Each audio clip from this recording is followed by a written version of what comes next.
શું ખરેખર CRPCની કલમ 151 હવે બંધ થઈ ગઈ છે? જો પોલીસ આજે પણ તમને કહે છે કે 151માં પકડી લઈશ, તો શું એ ગેરકાયદેસર છે? શું હવે 151 નામની કોઈ કલમ નથી? અને જો CRPC જ બદલાઈ ગઈ હોય તો હવે તેના બદલે કઈ કલમ લાગુ પડે છે?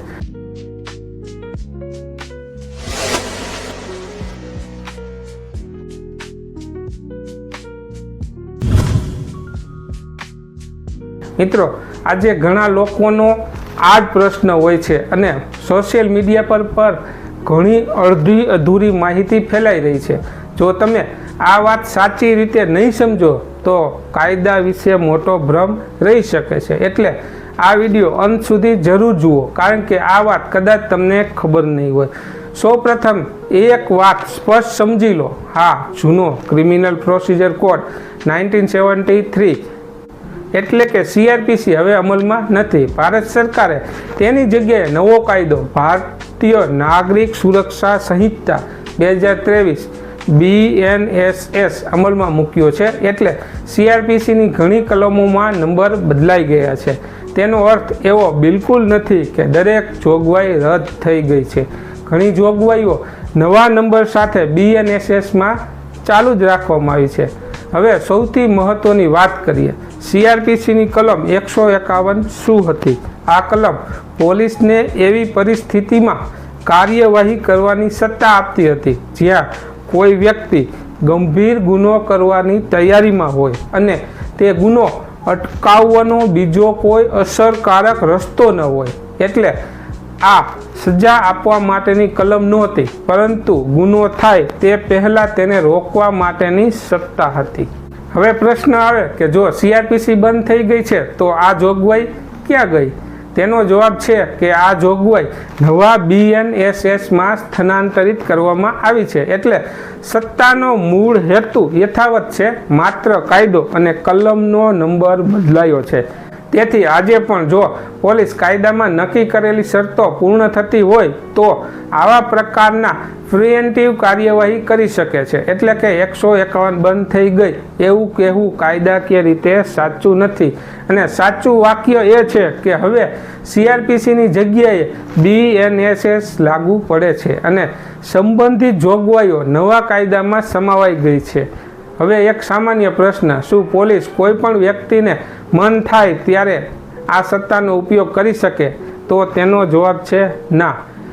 કાયદો પોલીસને મનસ્વી રીતે સત્તા આપતો નથી. પોલીસ પાસે એવા વ્યાજબી કારણો હોવા જોઈએ કે વ્યક્તિ કોઈ ગંભીર ગુનો કરવા જઈ રહ્યો છે અને ગુનો અટકાવવાનો બીજો કોઈ અસરકારક ઉપાય ઉપલબ્ધ નથી.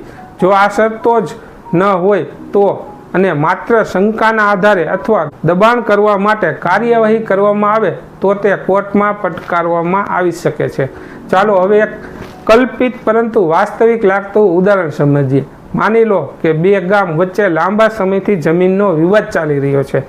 પોલીસને વિશ્વસનીય માહિતી મળે છે કે બંને પક્ષો હથિયાર સાથે સામસામે ભેગા થવાના છે અને મારામારી થવાની પૂરી શક્યતા છે. આવી સ્થિતિમાં પોલીસ ગુનો થાય તેની રાહ નથી જોતી. કાયદો પોલીસને પહેલેથી જ હસ્તક્ષેપ કરવાની સત્તા આપે છે જેથી કોઈનું જાન માલનું નુકસાન ન થાય. આ જ છે આ પ્રકારની પ્રિવેન્ટિવ જોગવાઈઓનો હેતુ. હવે એક ભાવાત્મક ઉદાહરણ વિચારીએ. એક પરિવાર લગ્ન પ્રસંગની તૈયારીમાં હતો. અચાનક ગામમાં જૂની દુશ્મનાવટના કારણે ઝઘડાનું વાતાવરણ બન્યું. સમયસર પોલીસ વચ્ચે આવી ગઈ અને સંભવિત હુમલો અટકાવી દીધો. જો તે સમયે પોલીસ પાસે પ્રિવેન્ટિવ કાર્યવાહી કરવાની સત્તા ન હોત તો કદાચ લગ્નનો આનંદ દુઃખમાં ફેરવાઈ ગયો હોત. એટલે દરેક પોલીસ કાર્યવાહી ખોટી જ હોય એવું માનવું પણ યોગ્ય નથી. હવે પ્રશ્ન એ છે કે કાર્યવાહી કાયદાની મર્યાદામાં થઈ છે કે નહીં.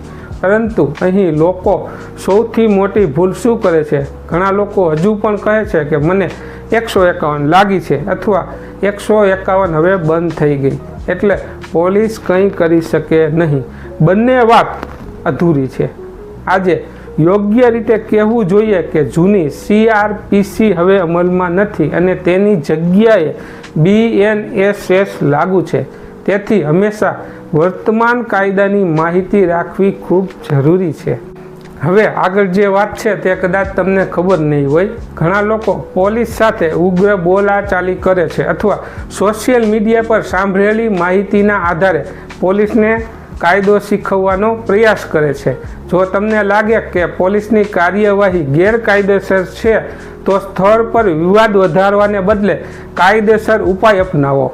કાર્યવાહીનો રેકોર્ડ રાખો, વકીલની સલાહ લો અને જરૂર હોય તો યોગ્ય કોર્ટનો દરવાજો ખખડાવો. કાયદો દરેક વ્યક્તિને પોતાના અધિકારોની સુરક્ષા કરવાની તક આપે છે. હવે બીજો પ્રશ્ન લોકોને હોય છે કે શું આવી કાર્યવાહીનો અર્થ એ છે કે વ્યક્તિ ગુનેગાર સાબિત થઈ ગયો? જવાબ છે બિલકુલ નહીં. ગુનો સાબિત કરવો અને ગુનો અટકાવવા માટે પ્રિવેન્ટિવ કાર્યવાહી બંને અલગ બાબત છે. કોર્ટમાં પુરાવા અને કાયદાકીય પ્રક્રિયા બાદ જ કોઈ વ્યક્તિ ગુનેગાર ઠરે છે. હવે ઘણા લોકોને પ્રશ્ન હોય કે શું પોલીસ અનંત સમય સુધી આવી રીતે રાખી શકે? જવાબ એ છે કે પોલીસ અને મેજિસ્ટ્રેટ બંને કાયદામાં નક્કી કરેલી પ્રક્રિયાનું પાલન કરવા બંધાયેલા છે. એટલે દરેક કેસમાં કાયદેસર પ્રક્રિયા અને વ્યક્તિના અધિકારોનું પાલન થવું જરૂરી છે. આ વિડીયોમાંથી સૌથી મોટો પાઠ શું મળે છે? પહેલું, CRPC હવે અમલમાં નથી. બીજું, તેની જગ્યાએ BNSS લાગુ થઈ ગયો છે. ત્રીજું, CRPCની જૂની કલમ 151નો મૂળ હેતુ સમાપ્ત થયો નથી, પરંતુ નવી કાનૂની વ્યવસ્થામાં સંબંધિત જોગવાઈ તરીકે ચાલુ રાખવામાં આવ્યો છે. ચોથું, પોલીસ પાસે પ્રિવેન્ટિવ કાર્યવાહી કરવાની સત્તા છે, પરંતુ તે કાયદાની મર્યાદા અને શરતો સાથે જ વાપરી શકાય છે. અને પાંચમું, અફવાઓ અને અડધી માહિતીના આધારે કાયદા વિશે કોઈ નિષ્કર્ષ ક્યારેય કાઢવો નહીં. જો તમને કાયદા વિશે સાચી, સરળ અને અપડેટ માહિતી ગમે છે તો આ વિડીયોને જરૂર લાઈક કરો, કારણ કે તમારો એક લાઈક અમને આવી જ ઉપયોગી માહિતી બનાવવાની પ્રેરણા આપે છે. આ વિડીયો તમારા પરિવાર, મિત્રો અને વોટ્સએપ ગ્રુપમાં જરૂર શેર કરો, જેથી કોઈ પણ વ્યક્તિ કાયદા વિશે ભ્રમમાં ન રહે. જો તમારો કોઈ પ્રશ્ન હોય અથવા તમે કોઈ ખાસ કાયદા વિશે વિડીયો જોવા માંગતા હો તો નીચે કોમેન્ટમાં જરૂર લખો. અને જો હજુ સુધી અમારી ચેનલને સબસ્ક્રાઈબ નથી કરી તો હમણાં જ સબસ્ક્રાઈબ કરીને બેલ આઇકોન દબાવી દો, જેથી કાયદાની દરેક મહત્વપૂર્ણ અને સાચી માહિતી સૌથી પહેલાં તમને જ મળે. મળીએ આગામી વિડીયોમાં. ત્યાં સુધી સુરક્ષિત રહો, કાયદાની જાણકારી રાખો અને જાગૃત નાગરિક બનો. હવે સૌથી કામના કાયદાની માહિતી આપતા વિડીયો એક જ જગ્યાએ જે સૌથી વધુ લોકો જોઈ રહ્યા છે, જે વિડીયોએ લાખો લોકોનું ધ્યાન ખેંચ્યું છે અને તેમને ઉપયોગી થયા છે, તેમાં તમને મળશે કાયદા નિયમોને લગતા એ વિડીયો સૌથી વધુ શેર થઈ રહ્યા છે અને લોકો માટે ઉપયોગી સાબિત થયા છે. જેમાં જમીન કાયદા, ખેતીના નિયમો, સરકારી યોજનાઓ, દસ્તાવેજો અને રોજિંદા જીવનમાં કામ લાગે તેવી કાયદાકીય માહિતી હવે એક જ પ્લેલિસ્ટમાં સરળ રીતે જુઓ. તો અત્યારે જ આપણી ચેનલ પર જઈ most views video playlist open કરો. કદાચ તમારા કામની સૌથી મહત્વની માહિતી ત્યાં જ હોય. કાયદાને માત્ર મુશ્કેલી સમયે નહીં, પરંતુ દૈનિક જીવનના રક્ષક તરીકે સમજશો. આભાર.